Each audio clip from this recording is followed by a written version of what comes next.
আসসালামু ব্যারিস্টার হাসান। ওয়ালাইকুম আসসালাম। ইউনিভার্সাল ক্রেডিটের পেমেন্টের পরিমাণ বৃদ্ধি পেতে যাচ্ছে। এ সম্পর্কিত আপনার কাছে কি তথ্য আছে?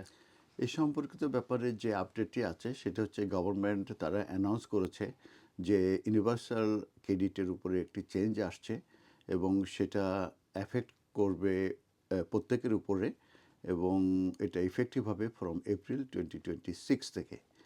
আর এই চেঞ্জটা মূলত করা হবে as the result of the universal credit act 2025 এর কারণে, যেটা নভেম্বর 2025-এর বাজেটে এটা মূলত ঘোষণা করা হয়েছিল। ইউনিভার্সাল ক্রেডিট আপনারা পেতে পারেন এবং এটা কিন্তু চেঞ্জ হবে।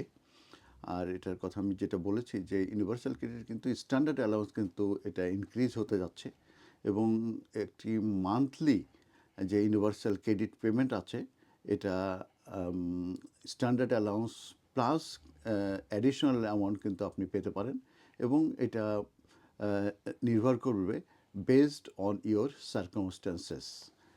গভর্নমেন্ট তারা প্ল্যানিং করছে যে 2 চাইল্ড লিমিট যেটা ইউনিভার্সাল ক্রেডিট ছিল সেটা রিমুভ হয়ে যাবে। তার মানে 2 চাইল্ডের পরে যারা থাকবে তারাও কিন্তু এই চাইল্ড এলিমেন্ট গুলো পাবে এবং সেটা ইফেক্টিভ হতে যাচ্ছে এপ্রিল 2026-এ।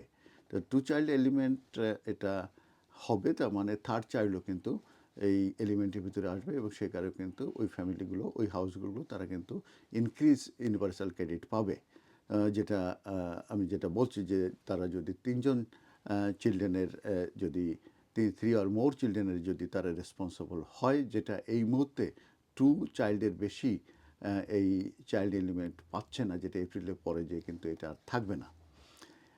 আপনাদের এই আপনারা অ্যাফেক্টেড হতে পারেন এই এপ্রিলের চেঞ্জেস কারণে, যদি আপনারা অ্যাডিশনাল অ্যামাউন্ট পেয়ে থাকেন এবং সেটা কারণ যদি হয়ে থাকে যে লং টার্ম হেলথ কন্ডিশনের কারণে অর ডিসেবিলিটির কারণে।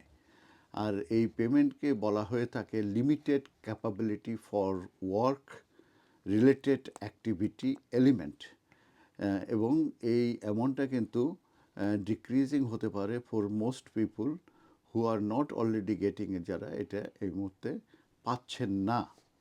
তো আপনারা যদি আদার বেনিফিট পেয়ে থাকেন তাহলে পরে আপনারা অ্যাফেক্টেড হবেন না। এই চেঞ্জ অনলি কিন্তু ইউনিভার্সাল ক্রেডিটের যারা পাচ্ছে তাদের জন্য। এক্সাম্পল হিসাবে যদি আমি বলি, সেটা হচ্ছে যারা পার্সোনাল ইন্ডিপেন্ডেন্ট পেমেন্ট পাচ্ছেন সেক্ষেত্রে কিন্তু তারা অ্যাফেক্টেড হবে না এই চেঞ্জের কারণে।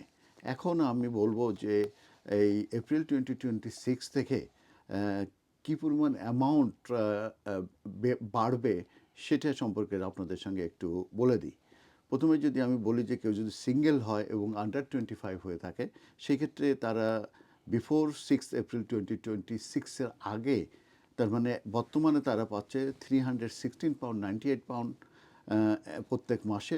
সেটা বেড়ে যাবে 6 এপ্রিল 2026 থেকে যে £338.58 প্রত্যেক মাসে। কারো পার্সোনাল সার্কামস্টেন্স যদি হয়, সে যদি সিঙ্গেল এবং যদি ওভার 25 হয়ে থাকে, সেই ক্ষেত্রে এই মুহূর্তে সে পাচ্ছে £414 পার মান্থ।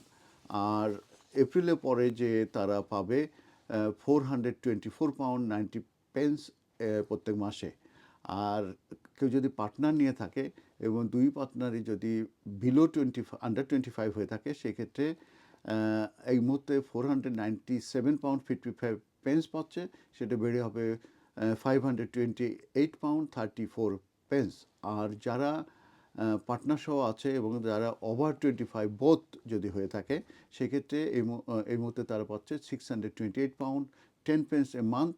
এটা বেড়ে হবে 6 এপ্রিল 2026 থেকে £666.97 এ মান্থ।